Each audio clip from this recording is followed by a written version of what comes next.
Nos encontramos con el doctor Michel Samaniego Monzón, amigo, colega, que ha sido además secretario general del Jurado Nacional de Elecciones del periodo 2012-2016. En esta ocasión le vamos a preguntar algunos temas de democracia interna. Recordemos que nos encontramos en la etapa de democracia interna dentro del marco de las elecciones regionales y municipales 2018, que se está cumpliendo del 11 de marzo al 25 de mayo del presente. Michel, buenas noches. Buenas noches, Oscar. Muy contento de estar contigo en esta transmisión por las redes sociales y a tus órdenes para poder conversar sobre este tema tan importante como es la democracia interna de cara a las elecciones municipales regionales 2018. Sería importante que comencemos por qué normas hay que tener en cuenta para efectuar una elección de democracia interna y cuáles son las innovaciones electorales. Bien, en el tema de democracia interna, aparte de la modificación de los hitos electorales, yo creo que no ha habido mayor modificación. Se mantiene que las normas que rigen un procedimiento de democracia interna es la ley de organizaciones políticas, los estatutos del movimiento o partido político y el reglamento electoral interno, que son normas que deben ser aprobadas y rigurosamente seguidas por estas organizaciones al momento de realizar su democracia interna. Una norma que deben tomar en cuenta y que es muy importante al momento de este procedimiento de democracia interna es el tema de la modalidad de elección, que seguramente debe estar prevista en los estatutos. Otro tema muy importante que también debe tomarse en cuenta es quiénes son los legitimados para participar en un procedimiento de democracia interna al interior de una organización política. Y esto va a depender de la ley, no de los estatutos. Serán los estatutos los que determinen que solo los afiliados pueden votar, o serán los estatutos los que determinen que los afiliados y cualquier ciudadano puede votar. Todo esto dentro del marco que establece justamente la norma, que nos da tan solo 3 posibilidades para estas modalidades de elección, ¿no? Es correcto, pero ahí surgen varias dudas. Por ejemplo, uno que no es afiliado puede ser candidato por una organización política. Y entonces la respuesta es sí, pero depende. ¿Y de qué depende?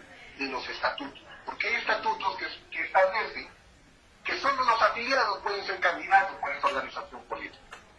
Hay estatutos que establecen que los afiliados y cualquier ciudadano puede ser candidato.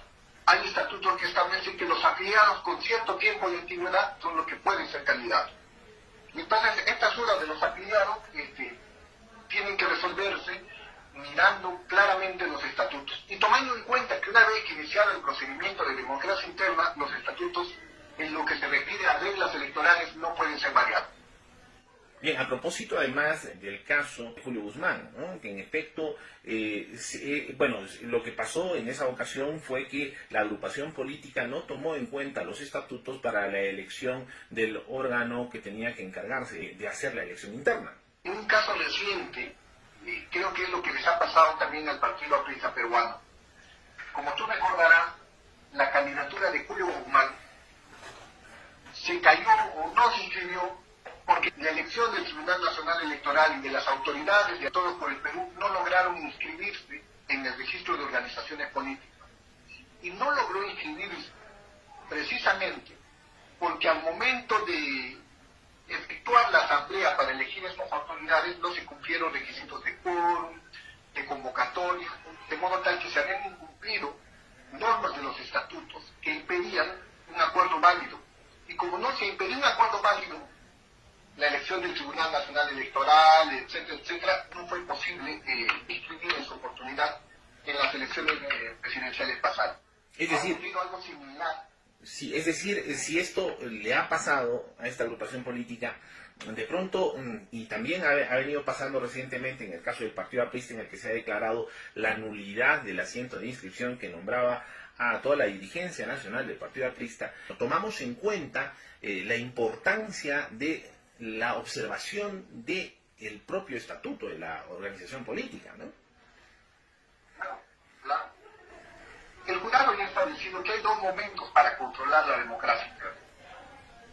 Uno es al momento de la inscripción de las autoridades partidarias y otro es el momento de la inscripción de listas de candidatos. Al momento de la inscripción de autoridades partidarias, el registro de organizaciones políticas verificará, por ejemplo, si las autoridades han sido elegidas por el órgano competente, si estas autoridades se han reunido con el quórum correspondiente, si estas autoridades, además de haberse reunido con el quórum correspondiente, han sido notificadas o convocadas debidamente o de acuerdo a las reglas establecidas en el estatuto, y si las autoridades elegidas cumplen los requisitos de los estatutos. En el caso de Julio Guzmán, por ejemplo, no se habían cumplido normas de convocatoria. O sea, no se había convocado debidamente al órgano competente que debería elegir al Tribunal Nacional Electoral, lo que a la larga devino en que este Tribunal Electoral no haya podido inscribirse. Y como no se ha podido inscribir, todos los actos de este Tribunal Electoral de Alianza de Todos por el Perú no pudo haber elegido a los candidatos que finalmente se presentaron en las elecciones presidenciales. Ha ocurrido algo similar en el caso del Partido Aprista. Si no me equivoco, se han elegido autoridades que no tienen afiliación, que no se ha comprobado ciertos requisitos que estaban previstos en los estatutos, de modo tal que se ha anulado la inscripción de las autoridades nacionales del Partido Aprista. Ahora bien, como tú bien sabes, muchas alianzas del partido se han caído o han desaparecido porque precisamente los órganos competentes para realizar estas alianzas no han logrado inscribirse. Y como no han logrado esa inscripción, no tenían competencia para hacer esas alianzas. Seguramente muchos partidarios del Partido Aprista van a ir por otras organizaciones políticas, pero ojo, ahí hay que tener un poco de cuidado, y eso seguramente va a depender al momento de la inscripción. Es que estas organizaciones políticas o estos ciudadanos que pretenden presentarse por otras organizaciones políticas deben tener una autorización del partido, y el partido no debe presentar candidatos en la circunscripción donde se van a presentar. Lo que me parece lo que me llama un poco la atención es quiénes van a ser las autoridades que van a dar estas autorizaciones. Claro, en el caso del Partido Aprista, en efecto, al no existir digamos, al haberse dado la nulidad, al haberse declarado la nulidad de la simple inscripción justamente de la dirigencia del partido, el RNOV tendría que aclarar, en todo caso, quiénes son los representantes actuales del Partido Aprista. El reglamento de organizaciones políticas amplía la vigencia de los poderes de la antigua dirigencia solo para efecto de inscribir a la nueva directiva o de realizar todos los actos necesarios para elegir a la nueva directiva. Ya seguramente al momento de la inscripción de lista se vería este problema, ¿no? Pero sin embargo eso yo creo que debe permitirles participar a los ciudadanos del Partido Aprista que deseen postular por otras organizaciones políticas. El reglamento del registro de organizaciones políticas es claro. Establece que la dirigencia antigua mantiene su vigencia para efectos de renovar los cargos partidarios. Es decir, pueden organizar una nueva elección, una nueva convocatoria, pueden inscribir a las nuevas autoridades. Y yo creo que están a tiempo. Ahora, esas autoridades... Están a tiempo para eso, Michel, pero no están a tiempo ya para conformar alianza, porque el periodo para conformar alianza se venció. Para efectuar alianzas no están a tiempo, me refiero para inscribir su diligencia. Eso es correcto. Porque los plazos para alianzas, etcétera, ya han fenecido, ya no hay nada que hacer ahí. Incluso para inscribir organizaciones políticas que puedan presentar candidaturas, el plazo ya terminó. Yo me refiero para que puedan renovar sus autoridades. Y además de eso, para que se les pueda dar el correspondiente permiso partidario, ¿no? Respecto de... ¿Quién va a dar el permiso partidario si todas las autoridades están con mandato vencido? En efecto, entonces se da esa posibilidad de que los afiliados, no solamente al Partido Aprista, sino a cualquier otro partido o movimiento político, pudieran solicitar a su dirigencia la posibilidad de postular por otro partido o movimiento político, siempre y cuando su partido o movimiento político por el cual se hallaran inscritos no presente candidatos en la zona y ellos tengan el correspondiente permiso de la dirigencia del partido, de la organización política a la que se hallaran inscritos, ¿no? Correcto. Es una posibilidad. ¿Observamos alguna otra innovación, alguna novedad en temas de democracia interna en este periodo? Porque recordemos que del 11 de marzo al 25 de mayo nos encontramos en pleno periodo de democracia interna. Todo el mes de abril los movimientos políticos y los partidos tienen justamente la posibilidad de efectuar su democracia interna. Pero ¿tenemos alguna innovación reciente, Michel? Bueno, dentro de la democracia interna la mayor innovación ha sido el cambio de los plazos.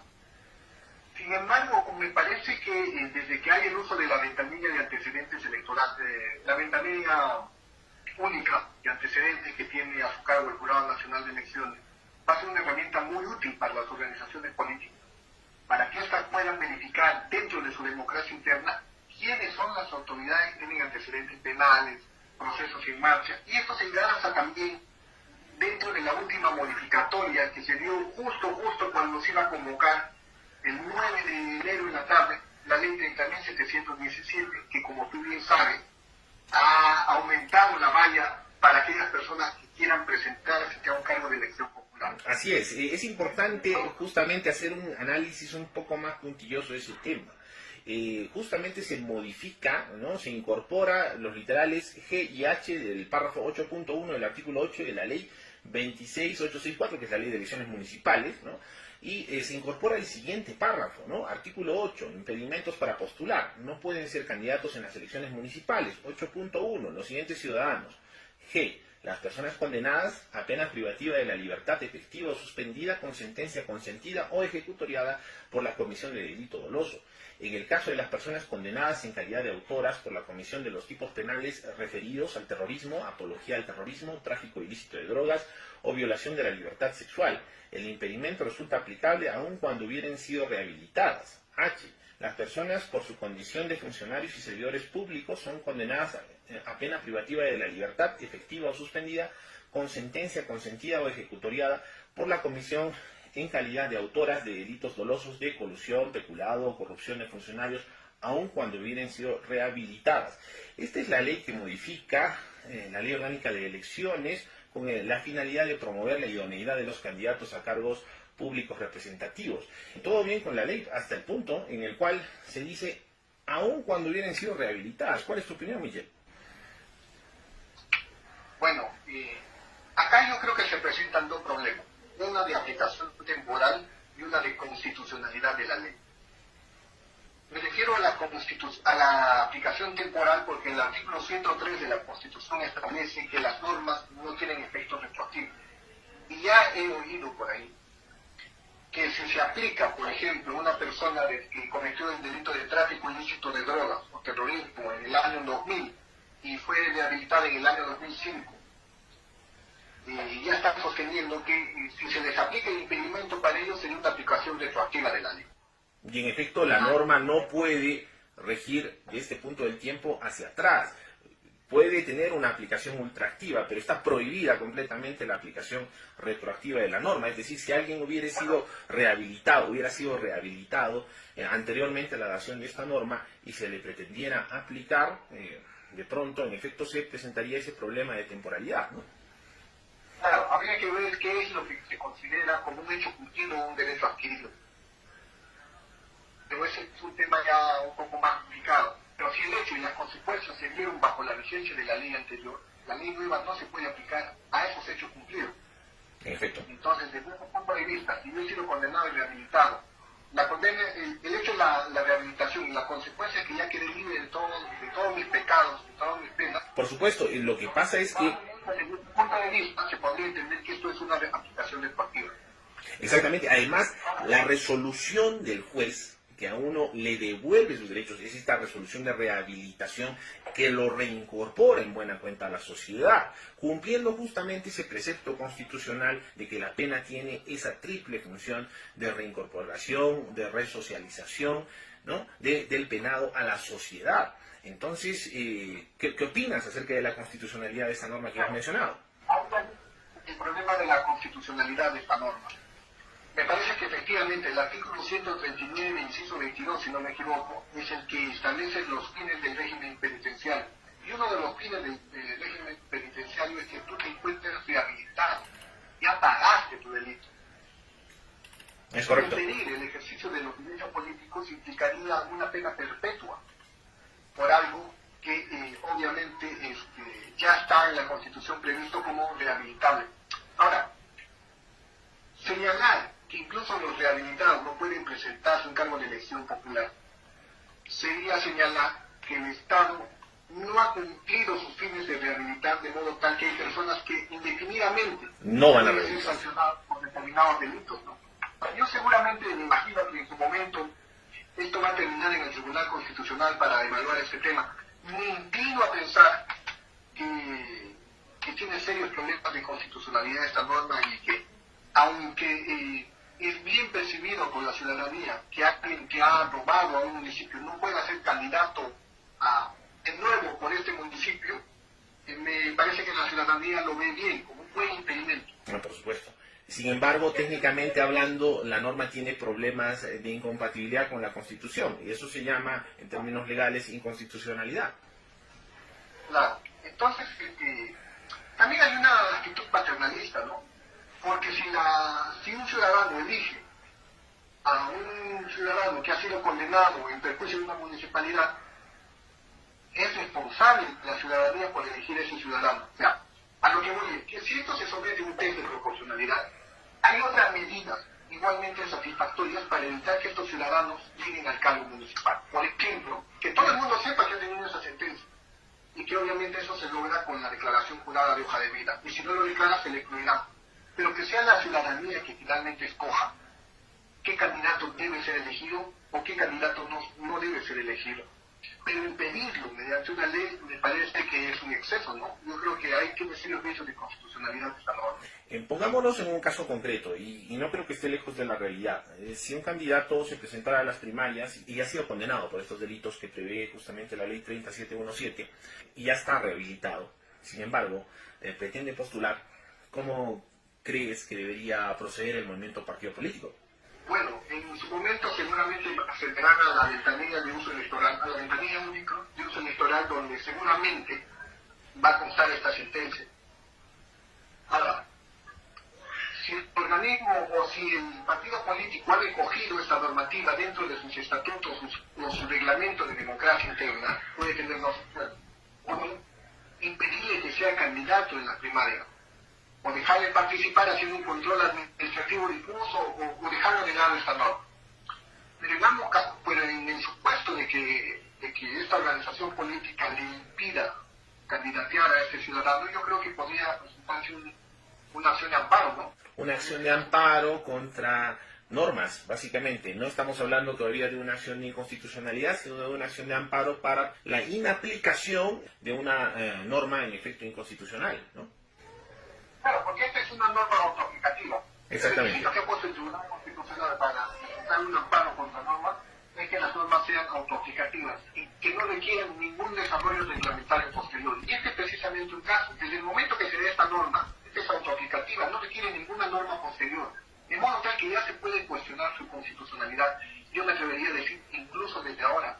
Pero eso depende de los candidatos que quieran ir a luchar este derecho que parece está siendo lesionado por esta norma. No obstante, claro, el proceso de inconstitucionalidad puede correr por cuerda separada. Ya ha habido líderes políticos que han salido a decir que van a, en efecto, interponer un proceso de inconstitucionalidad. Uno de ellos es Jude Simon, ha salido a declarar que, bueno, lo que va a hacer es interponer su acción de inconstitucionalidad, que muy probablemente termine en el Tribunal Constitucional. Va a pasar el proceso electoral y ya el daño va a ser irreparable. Exactamente. Para aquellos que van a presentar. Muy bien, Michel, vámonos con otras innovaciones. La hoja de vida, se ha cambiado el formato. En efecto, la novedad no es que se haya cambiado el formato, sino que también existe información relevante e importante que se tiene que incorporar en las hojas de vida. Y al parecer muchos candidatos han tenido problemas al respecto porque, bueno, no incorporan la verdad en las hojas de vida o de pronto incorporan algunas imprecisiones. ¿Qué tienes que decir al respecto? Bueno, el tema es un tema complejo porque depende del caso. Distinguir entre una falsedad y una omisión es muy complicado. Pero generalmente se presentan la falsedad en el tema de estudio, se presentan casos en el tema de incorporar o omitir la declaración de sentencia. Y ahí es un problema bastante complicado en el tema de la sentencia porque si tú recuerdas bien el artículo 10 de la Ley Orgánica de Elecciones y el artículo 33 de la Constitución, dice que las personas se encuentran suspendidas en el ejercicio de su ciudadanía por una sentencia con pena privativa de la libertad. Es correcto. Ya saben el problema. Acá viene el problema. No distingue si es una pena privativa suspendida en su ejecución o efectiva. Tampoco establecen estas normas desde cuándo un ciudadano está rehabilitado en su ciudadanía. Desde que cumple el periodo de prueba, por ejemplo, cuando es una sentencia suspendida en su ejecución, desde que el juez expide el mandato de rehabilitación. Y digo esto ¿por qué? Porque hay ciudadanos que han sido condenados, que ya pasó el periodo de prueba, incluso ya pasó la sentencia, o sea, digamos, lo condenaron a 4 años y suspendida en su ejecución por el periodo de 2 años, ya pasaron los años, ya pasaron los 4 años, pero todavía no hay una resolución de rehabilitación. Esta persona está obligada de poner en su hoja de vida esta sentencia. Recuerda que el artículo 69 del Código Penal establece que la rehabilitación es automática. Debería serlo. Si seguimos esta lógica, no debería poner porque él debería considerar que ya está rehabilitado automáticamente. En el año 2014 se aceptó en las elecciones municipales este tipo de omisiones porque se señaló en ese entonces que los ciudadanos ya estaban rehabilitados automáticamente. Pero posteriormente ha cambiado este criterio. En las elecciones generales del 2016 y en los casos de Juan Rodríguez, Ángel Chupaico, se estableció por mandato del propio Tribunal Constitucional, siguiendo los criterios de Ceballos Fretel, si no me equivoco, es que la única autoridad para declarar que una ciudadana está rehabilitada es el juez penal. De modo tal que si yo tengo una prueba, ya pasó la sentencia, pero no tengo la resolución judicial, todavía no estoy rehabilitado de mi ciudadanía. De modo tal que puedo ser excluido por el Jurado Nacional de Elecciones y estoy en la obligación de consignar ese dato en la hoja de vida. De modo que los candidatos tendrían de todas maneras que tramitar, es decir, aquellos candidatos que tuvieran una sentencia condenatoria que ya se cumplió, tienen que tramitar de todas maneras la rehabilitación correspondiente. Lo que nos está diciendo es que el criterio del jurado ha variado respecto de las elecciones del 2014 y el 2016 se ha considerado que, en efecto, el único que puede reponerle al ciudadano en el ejercicio de sus derechos es el juez penal. Sí, ¿y esto por qué? ¿Por qué? Porque en el caso de Ceballos Fretel, el jurado interpretó normas penales y el Tribunal Constitucional, si bien ya no pudo reponer a Ceballos Fretel porque era un daño irreparable, sostuvo o estableció que el único competente para interpretar normas penales es la jurisdicción ordinaria en lo penal. Y el Jurado Nacional de Elecciones no puede interpretar, solo acata o cumple los mandatos de la jurisdicción penal.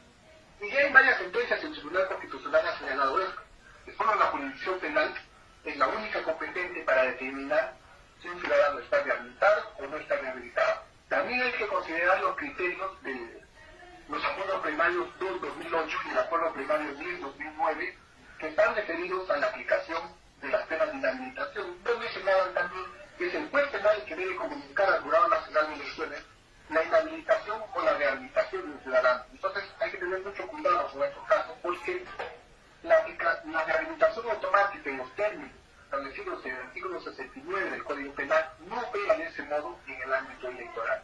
Recordemos además que los jurados electorales especiales están obligados a hacer esas verificaciones, ¿no? Es decir, cuando se presentan las solicitudes de inscripción de listas de candidatos, existe un cruce con el Registro Nacional de Condenas, entre otras bases de datos, ¿no?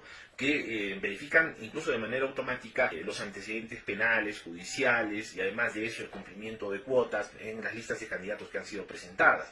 De modo que si es que un candidato tuvo una sentencia, por decir, por un delito menor, un delito contra la fe pública del año 92 al año 96 y no pidió su rehabilitación, debería hacerlo, porque si es que no lo solicita, esos antecedentes muy probablemente figuren en el Registro Nacional de Condenas. Claro. Ahora, obviamente ese fue un criterio del pleno anterior en el año 2016, pero habrá que esperar qué criterio tiene este pleno, ¿no? Pero me parece que ya con el acuerdo plenario de la Corte Suprema y las sentencias del Tribunal Constitucional y la jurisprudencia del jurado que se adicó a estos criterios, es mejor solicitar la rehabilitación. Recuerda que en el caso de Eduardo Río, a él se le impidió que asuma el cargo de gobernador regional porque al momento de la elección él no estaba rehabilitado, pese a que su proceso penal había terminado en el año 2009. También hay casos en las elecciones municipales, perdón, en las elecciones presidenciales, de candidatos congresales que habían terminado su mandato o su periodo de prueba, e incluso la pena, el año 2009-2010, y fueron excluidos el año 2016 porque en esa época todavía no estaban rehabilitados. Entonces, la recomendación es que soliciten o tramiten su rehabilitación para evitarse esos problemas al momento de definir su candidatura. Ojo, que el Jurado Nacional de Elecciones, a través de los jurados electorales especiales, va a revisar seguramente la ventanilla única, etcétera, etcétera. Pero también luego de eso, hay un periodo en el cual la Dirección de Fiscalización hace fiscalizaciones a los candidatos y estos pueden ser excluidos incluso hasta un día antes de la elección, a diferencia de los demás causales que pueden ser excluidos solo hasta 30 días antes. Quienes hemos participado en procesos electorales, quizá tengamos cierta impresión, al menos es la mía, de que en algunas ocasiones el Jurado Nacional de Elecciones prefiere la aplicación del principio de participación en vez de la aplicación del principio de legalidad. ¿Tú qué piensas de eso? Bueno, es que el Jurado Nacional de Elecciones, de acuerdo a su ley orgánica, el artículo 5, debe garantizar que las votaciones traduzcan la expresión concreta y tiene la voluntad de los ciudadanos. Y esto solo se permite dejando participar a quienes deban ser elegidos por los ciudadanos por encima de las formalidades. Esta flexibilización no implica un desconocimiento total de las normas electorales, sino en determinados casos potenciar la participación política. De modo tal que me parece que es un criterio muy adecuado. Sin embargo, hay personas que quieren llevar este criterio al extremo. Por ejemplo, en el caso del pueblo Guzmán, bajo el criterio de participación ciudadana o de participación política, querían dejar de lado todas las normas electorales, los estatutos, etcétera, etcétera. Ahí se aplica más o menos el criterio de que tú tienes derecho a circular por el Perú libremente, pero tienes un requisito, mostrar tu DNI. No es un requisito imposible, es un requisito razonable. Entonces, bajo el argumento de participación ciudadana, tendríamos que decir que tú puedes recorrer el Perú sin DNI. Entonces, yo creo que es un extremo, ¿no?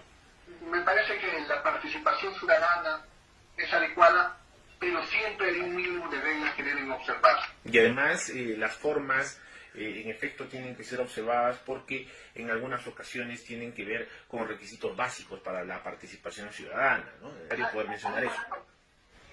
Claro, hay, por ejemplo, digamos, me gustaría apoyar términos, si te parece, requisitos mínimos, ¿no? Las exageraciones, los requisitos extremadamente complicados son aquellos que se deben eliminar. Pero hay requisitos mínimos que se deben cumplir. Y ahí es donde entra a tallar este tema de la participación ciudadana, la participación política, y donde el Jurado Nacional de Elecciones flexibiliza sus criterios. Yo creo que un tema que es novedoso y que, bueno, está siendo muy poco tratado es el tema de las dádivas, el tema de financiamiento de partidos políticos.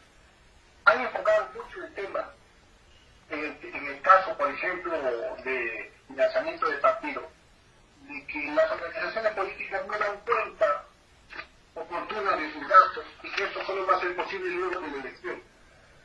Sin embargo, más allá de ese tema, hemos hecho la reforma más importante: incorporar el financiamiento público para campañas electorales, y eso evitaba que precisamente se filtre dinero no querido en las campañas electorales. Es decir, tú estás a favor de que el Estado debe financiar íntegramente a los partidos y movimientos políticos para impedir estos enormes niveles de corrupción que nos han invadido últimamente. Sí, ¿por qué? Porque la anterior, la ley de organizaciones políticas, antes de la modificatoria, permitía el financiamiento anónimo. Permitía el financiamiento de personas jurídicas de carácter privado. ¿Cuál era la sanción? Una sanción administrativa de multa.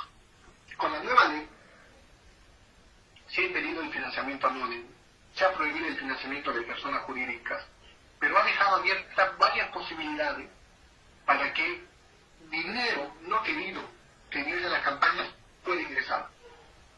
Y esto requiere una revisión exhaustiva de organizaciones políticas en este extremo. Yo insisto, me parece que la mejor fórmula es que el financiamiento sea público. Claro, es Recientemente se ha aprobado el financiamiento público para organizaciones políticas, por ejemplo, de 75 millones de soles.